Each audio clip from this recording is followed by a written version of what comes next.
歡迎嚟到懸疑檔案。美國有一個叫做拉士嘅城市，佢坐落喺華盛頓嘅西部，人口大約只有5萬人，環境清幽，非常適合中意寧靜生活同埋大自然環境嘅家庭居住。2022年，一單性質惡劣嘅案件打破咗社區嘅平靜。雖然受害人最終逃出生天，但係呢場長達12個小時嘅噩夢已經喺佢嘅心入邊形成咗一道冇辦法愈合嘅傷口。2022年10月16號，有人通過 Apple Watch 打咗911報警電話，但係報案人一直都冇講嘢，只係發出咗嘅聲音，聽起嚟好似係被某啲嘢揞住咗把口。背景仲傳嚟咗掙扎撞擊嘅聲音。911, what are you reporting? Hello?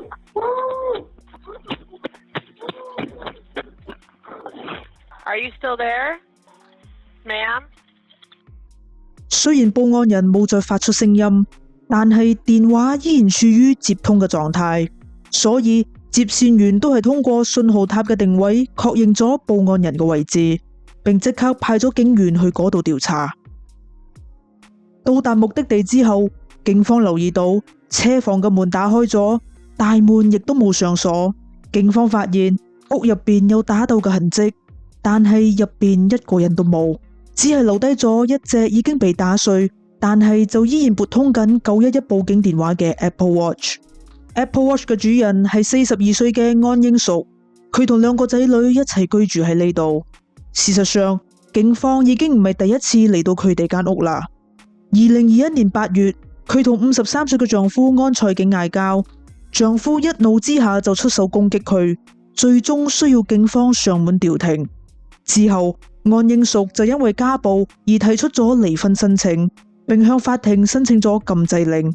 不過，唔知道出於乜嘢原因，法庭最終都係撤銷咗呢項禁制令。2022年10月16號中午，安英淑同2個仔女啱啱喺教堂度返嚟。呢個時候，安賽景架車已經泊咗喺門口。不過咁樣並唔出奇，雖然佢哋已經分咗居，但係安賽景每個周日都會返嚟洗衫，順便探下2個仔女。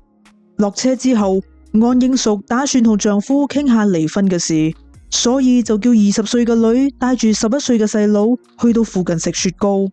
喺談話嘅過程中，兩夫妻因為財產分配嘅問題而嗌交，雙方越吵越烈。安賽景仲因為咁而威脅要殺咗佢。不過由於丈夫已經唔係第一次咁講啦，所以安英淑當時只係認為丈夫又喺度講晦氣說話，並要求佢馬上離開。跟住安英淑就上樓準備返房換衫，但係佢就冇留意到丈夫亦都跟住佢進入咗睡房。呢個時候，安賽景用拳頭攻擊佢嘅頭部，將佢推跌喺地下，用膠紙封口、蒙眼，再捆綁佢嘅手腳。之後，安賽景就離開咗間房。面對丈夫突如其來嘅襲擊，安英淑即刻就用手上嘅 Apple Watch 向囡囡同埋一位好朋友發送咗 SOS 求救信息，並打咗911報警電話。雖然佢因為被膠紙封口而冇辦法講嘢，但係佢依然拼盡全力發出聲音，等接線員知道佢需要幫助。呢個時候，對面鄰居嘅 CCTV 影到安賽景將架車揸入咗車房，然後佢就返到咗睡房，將妻子喺間房度拖落樓梯，再拖到車房。不幸嘅係，安賽景喺呢個時候發現咗妻子用 Apple Watch 報警，跟住佢即刻除咗妻子嘅手錶，並用鐵錘揼爛。唔單止係咁，怒火中燒嘅佢仲用鐵錘揼咗安英淑嘅手腕泄憤，並將佢放咗入車尾箱。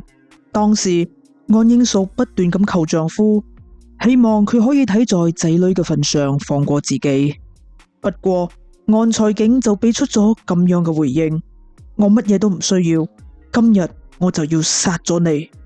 之後安賽景無情咁閂咗車尾箱，跟住就載住佢離開咗。另一方面，喺警方到達冇幾耐之後，2個仔女啱啱喺雪糕店度返屋企。嗰位收到安英淑 SOS 求救信息嘅朋友，亦都趕到咗現場。佢哋見到咗現場嘅環境之後，心入邊都有咗唔好嘅預感。呢位朋友同警方講，安英淑咁多年嚟一直都被丈夫家暴，而且安塞景仲唔止一次同妻子講，佢要同佢同歸於盡。跟住，警方即刻喺住宅區度進行調查，佢哋調閱咗鄰居嘅監控，並發現一架淺藍色嘅 MPV 喺住宅區度高速行駛。巧合嘅係，呢架超速嘅汽車啱啱先至同警車擦身而過。由於警員有任務在身，所以佢哋頭先並冇截停呢架車，而呢架車嘅司機就係安塞景。佢就係咁樣僥倖咁逃過咗警方嘅盤查，並將架車往樹林嘅方向行駛。於是警方即刻發佈咗通告，呼籲大家留意呢架淺藍色 MPV 同埋安氏夫婦嘅影蹤，但係就冇得到任何有用嘅情報。呢個時候，安塞景已經載住妻子嚟到咗距離佢屋企大約13公里外嘅樹林入邊。呢片樹林非常偏僻，平時都唔會有人過嚟。跟住，安塞景就喺樹林度掘咗一個窿，當係妻子嘅墳墓。之後，佢打開咗車尾箱，將安英淑拖落車，喺佢嘅心口度拮咗幾刀，並為佢食咗一粒不知名嘅藥丸，再將佢推入啱啱掘好嘅窿入邊。雖然安英淑目前承受住巨大嘅痛苦，但係佢都係努力咁令自己保持清醒，並諗辦法自救。呢個時候，一鏟又一鏟嘅泥土落咗喺安英淑嘅身上，佢只能夠微微扭動條頸，盡量唔俾泥土塞住佢嘅鼻哥窿。個窿被泥土填滿之後，安塞景喺上邊踩踏咗幾下，仲將一個沉重嘅樹幹砸喺上邊。完成呢一切之後，安塞景就返到咗架車。當安英淑感覺到出邊冇咗動靜之後，佢就不斷咁扭動身體，嘗試掙脫雙手嘅膠紙。由於受傷嘅身體被厚重嘅泥土砸住，再加上空氣稀薄，安英淑嘅每一次移動都額外痛苦。但係為咗兩個仔女，佢只能夠咬緊牙關，用意志力繼續堅持落去。幾個鐘頭嘅時間過咗，天色亦都已經轉暗。呢個時候，安英淑終於擺脫咗雙手嘅膠紙，並掹甩咗雙眼、嘴巴同埋雙腳嘅膠紙，慢慢咁向上移動。喺佢探出頭嚟嘅嗰一刻，佢發現安塞景架車仲泊咗喺附近，佢嘅車燈着咗，車窗亦都已經起霧。雖然安英淑知道丈夫就喺車入邊，但係佢知道自己嘅傷勢唔可以再拖落去啦，所以佢就用盡全力移走樹幹，並一支箭咁往反方向逃跑。跑咗大約30分鐘之後，安英淑見到咗一間屋，並即刻敲門求助。當時已經係17號嘅凌晨12點51分啦，亦即係話安英淑已經經歷咗長達12個小時嘅噩夢。屋主開門之後，安英淑即刻就將自己嘅經歷話咗俾對方知。雖然安英淑嘅故事聽起嚟好匪夷所思，但係望住佢當時滿身泥垢嘅狀態，屋主都係幫佢報咗警。當警方到達現場嘅時候，安英淑正匿咗喺呢戶人家嘅工具棚後邊。當佢見到警方嘅時候，佢即刻就衝到警員嘅身邊，歇斯底里咁大嗌：我嘅丈夫要殺我，救我！佢仲喺樹林入邊。警方幫佢稍作清理，俾佢飲水冷靜之後，就送佢去到醫院接受治療。好彩嘅係，安英淑心口嘅刀傷並冇傷及要害，所以暫時冇生命危險。與此同時，警方亦都即刻喺樹林度進行搜索，希望可以揾到安塞景。但係由於天色已暗，能見度極低，所以佢哋最終都係無功而返。11月17號早晨7點37分，有人喺徒步小徑度發現咗安塞景架車，而呢度距離安英淑尋晚被發現嘅地方只有幾公里嘅距離。收到消息之後，警方即刻就趕到咗現場，並逮捕咗安塞景。跟住，警方亦都喺附近嘅樹林入邊發現咗嗰個埋葬安英淑嘅墳墓，一個65寸長、30寸闊、19寸深嘅窿，現場有拖行嘅痕跡，窿入邊亦都有殘餘嘅膠紙、頭髮同埋一塊黐住 Apple Watch 錶框碎片嘅膠紙。之後，安塞景就被控方以1級企圖謀殺、家暴、綁架、1級襲擊同埋重罪騷擾嘅罪名起訴。案件提堂嘅時候，安塞景選擇唔認罪。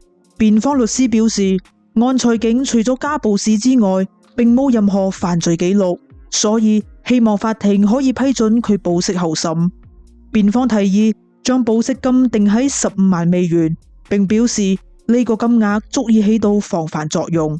另外，辯方亦都指出，安塞景身為一個喺軍事情報科服役咗30幾年嘅老兵，佢患上咗 PTSD， 而呢個可能就係導致佢犯案嘅原因。